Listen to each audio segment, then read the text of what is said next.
एकरभरात पसरलेली लाल भडक बीटाची शेती आहे सांगली जिल्ह्यातील वाळवा तालुक्यातल्या जगन्नाथ मिरजकर यांची।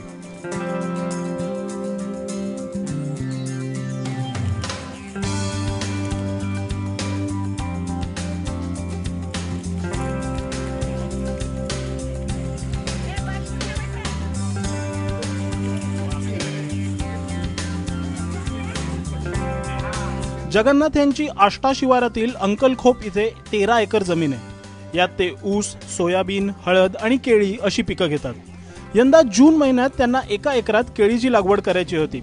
यासाठी त्यांनी जमिनीची नांगरट करून घेतली।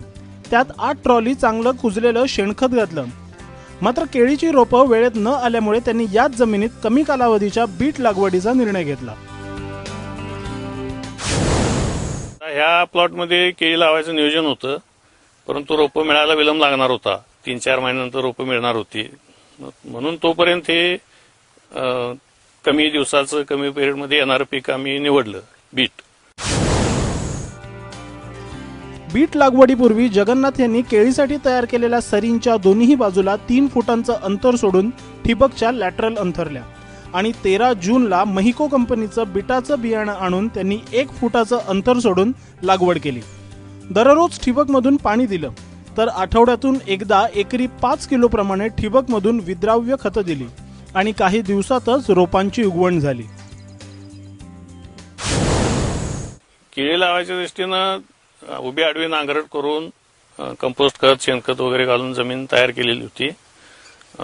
त्यानंतर हे नियोजन बदलल्यानंतर त्याला 3 फूट अंतरावर नेटाफेम कंपनीचं लॅटरल टाकून घेतलं आणि त्यानंतर त्या लॅटरलच्या दोन्ही बाजूला 2 बियाणात 7 इंच अंतर ठेवून प्रत्येक ठिकाणी 1-1 बियाणं असं टोकन करून घेतलं। आतापर्यंत त्याला आठवड्याला 5 किलो 1261 सुरुवातीला दिलं, त्यानंतर आठवड्यातनं एक वेळ 13-045 आणि आता लास्टला 0050 ही ड्रिपची खतं त्याला देत राहिलो।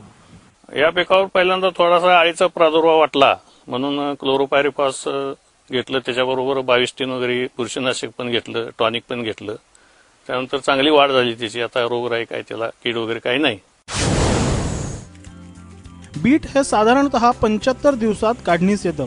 मात्र शेणखताची मात्रा आणि गरजेनुसार रासायनिक खतांचा वापर यामुळे अवघ्या 55 दिवसात बीट काढणीस आलं।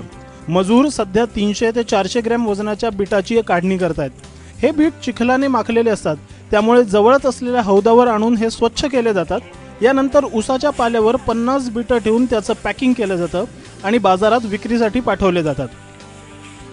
जगन्नाथ यांनी आतापर्यंत 100 बंडल बीट म्हणजेच 5000 बीट बाजारात विक्रीसाठी पाठवलेत।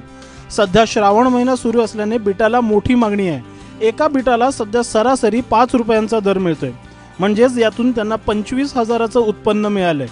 1 एकरातून अजून 35 ते 40 हजार बीटांचं उत्पादन जगन्नाथ यांना अपेक्षित आहे। सध्याचाच दर टिकून राहिल्यास जगन्नाथ यांना 2 लाखांचं उत्पन्न मिळेल। बियाणं, खतं, मजुरी आणि वाहतूक असा मिळून त्यांना आतापर्यंत 15,000चा खर्च आलाय। म्हणजेच यंदा या बीट पिकातून त्यांना 2 ते 2.25 लाख निव्वळ उत्पन्नाची अपेक्षा आहे। 1 एकराचा प्लॉट आहे, तर याच्यात साधारण 35 ते 40 हजार गड्डे निघतील असा आमचा अंदाज आहे। जसजसे ते 300-400 ग्रॅमचे होतील तशी दररोज आमची काढणी चालू आहे। त्यानंतर पाठीमागे राहणारा माल पण आहे आणि नंतर मोठा होईल तसं आम्ही ज्या त्यावेळी काढून पाठवणार आहे। 3 महिन्यापर्यंत पूर्ण काढणी होईल आणि त्याच्यातून मला साधारण 1.5 ते 2 लाख रुपये उत्पादन मिळेल अशी अपेक्षा आहे। केळीच्या रोपांना उशीर होतोय हे पाहून जगन्नाथ यांनी प्रसंगावधान राखलं। जमीन मोकळी ठेवण्यापेक्षा त्यात कमी कालावधीचा शाश्वत नफा देणाऱ्या बीट पिकाची लागवड केली। यामुळे अवघ्या 2 ते 2.5 महिन्यात त्यांना 2 लाखांचा नफा झालाय। एकरभरात पसरलेलं हे बीट जगन्नाथ यांच्या शेती नियोजनाचं उत्तम उदाहरण ठरलंय। चंद्रशेखर खोले, एबीपी माझा, सांगली।